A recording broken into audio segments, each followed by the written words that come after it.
Aray ko! Aray ko! Aray ko! Nakakagigil kayo. Galit na galit ako kay PBBM. Aray. Bakit niyo tinulungan yung mga DDS na nakulong? Bakit? Kayo yung tinutulig sa nun, tapos tinulungan nyo. Kasi hindi siya si Digong. Yung kay Mary Jane Velosa, diba? Nag-go signal nga siya doon. Balitang balita ngayon pa lang, ngayong araw, miss. Nakalaya na, guys. Kanina lang, sa press conference ni Attorney Claire Castro, si Yusek, nakipag-negotiate. Alam mo yun, nakipag-negotiate siya para lang palayain kayo. Grabe yung pagmamahal niyo sa inyo, mga Duterte. Mga kulto. I don't hate you for being like that. I just hate you because you don't realize. You don't realize and internalize.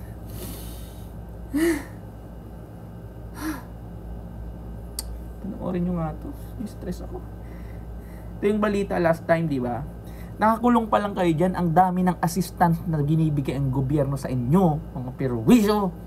Kung mga Filipinos na nakulong sa Qatar dahil daw po doon sa ginawang kilos protesta in support kay dating Pangulong Rodrigo Duterte. Ano po ang tulong na maipagkakaloob ng gobyerno, kung meron man, anong plano para sila po ay matulungan na ma-resolve itong kanilang kinakaharap na kaso doon ngayon? Nung araw po na ito ay napabalita, agad-agaran po ang embahada natin po ay tumulong po agad. Nagpadala po ng labor attaché, isa din po po yan para po malaman at mapaglaban ang kanilang mga karapatan. At maliban po dyan ay kung ano pa po ang maaari natin ibigay na tulong. Hindi ko na kaya. Ang sobrang bait nyo. Bakit ang sobrang bait nyo? Bawa ng kamay ko, ha. Ang baho, girl, ha. Bakit ang sobrang bait ng administrasyon na to, di ba? Kasi mga DDS, mga wala kayong puso, puro lang kayo atay balong-balunan. Tapos ang sinasabi nila, malamang tutulungan kami niyan kasi nga karapatan naming tulungan dahil Pinoy kami. Ganyan tumawa si Marley Cabi. Kaya niyang tumawang hindi gumagalaw yung ano niya. Ganito lang.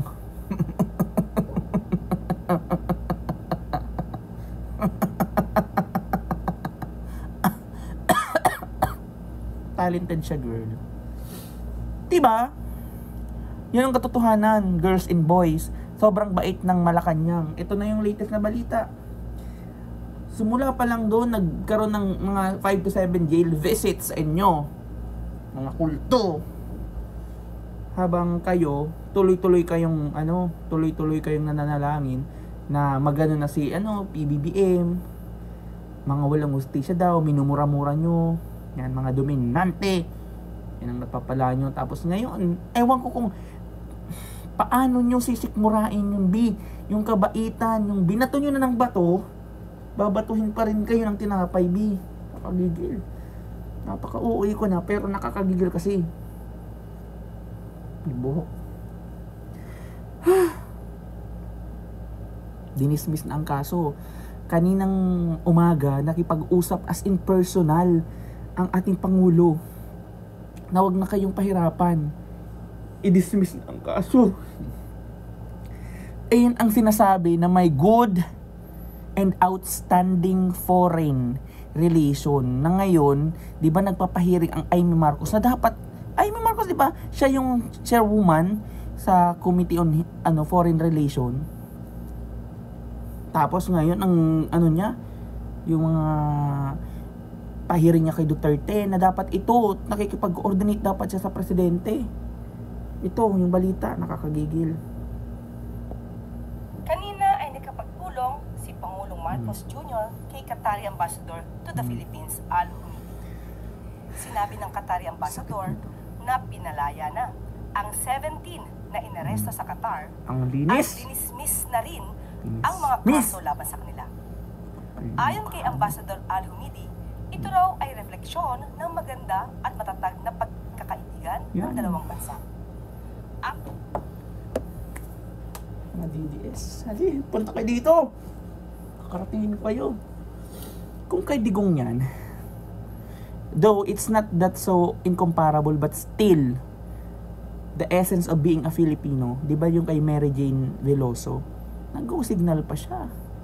PBBM nga din yung nakipag-negotiate din para maging matuluyan ng makauwi dito sa Pilipinas si Mary Jane Veloso.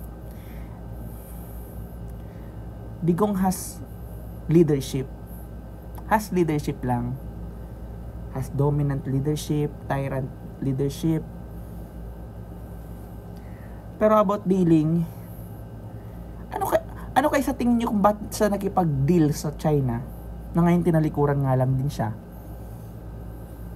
Well, it's not 100% tinalikuran.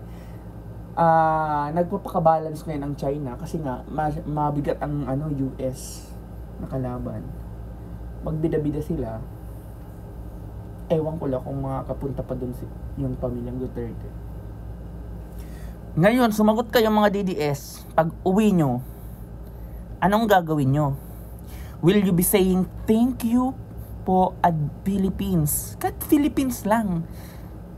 Do not personally thank PBBM. Why? Di yan kaya ng pride nyo. Ang kakapal ng pagmumukha nyo. Aray, ako yung nasaktan. Nakaka-stress kayo mga DDS. Diyos ko. Sana this won't happen again. Yes, hindi naman talaga makukontrol yung paniniwala, pagtitiwala nyo kay Digong, kay former president, yung mga Diyos nyong si Maharlika, Roque, na nagpapabangag, sobrang nang-iinsulto ng presidente. Naamoy nyo? Mabaho na, di ba? DDS yan, influenced by DDS. Kaya nga, di ba sinasabi ng Malacanang, kayo mga DDS, napaka-close-minded nyo. Itong tulong na ito, assistance na to, kung kay Digong na administrasyon, definitely, talagang sasabihin niya, yan, buti nga sa inyo. Di ba? Para matuto kayo. Ngayon, hindi kayo pinatagal dyan. Nagkaroon ng political, it's not actually a politically, it's like more on friendship. Di ba? May magandang relasyon ang Pilipinas sa Qatar. Grabe na yung ng Qatar. The Qatar government should ask for something, but now wala silang inasbi because of the negotiation performed by our by our president. Diba? Mga wala kayong utang na loob. Aray ko. Nakakagigil. Kapal ng mukha niyo. Diba? Diba? Magot ka! Nakaka-stress kasi itong mga DDS na to. Expect nyo na ang caption nito, 17 DDS automatic na nakalaya because of PBBM administration. Ngayon, kahit dun sa 17 na yon, sana may magpasalamat man lang sa inyo ng talagang candid, as in to the highest level na galing sa puso. Grabe, no? Grabe kayo! Kakapal ng mukha nyo. So, doon nating topic, yung achievement ngayon. Ikukumpara natin sa mga na-achieve ng sa inyong Panginoon. Kapal ng mukha nyo. Galit na galit. Pikon kasi mga DDS na to, no? Tuloy-tuloy pa rin yung pambabash nyo. Imbes tumigil na lang kayo, dapat try to look for the brighter side. Wala kayong makuha ang brighter side sa side nila. Roque, Maharlika, and you are even patronizing Maharlika. Panginoon nyo na eh. Diba? Hindi naman sa nangingialam, pero tingnan nyo sa YouTube niya, yung mga presyohan ng damit niya, 1.5.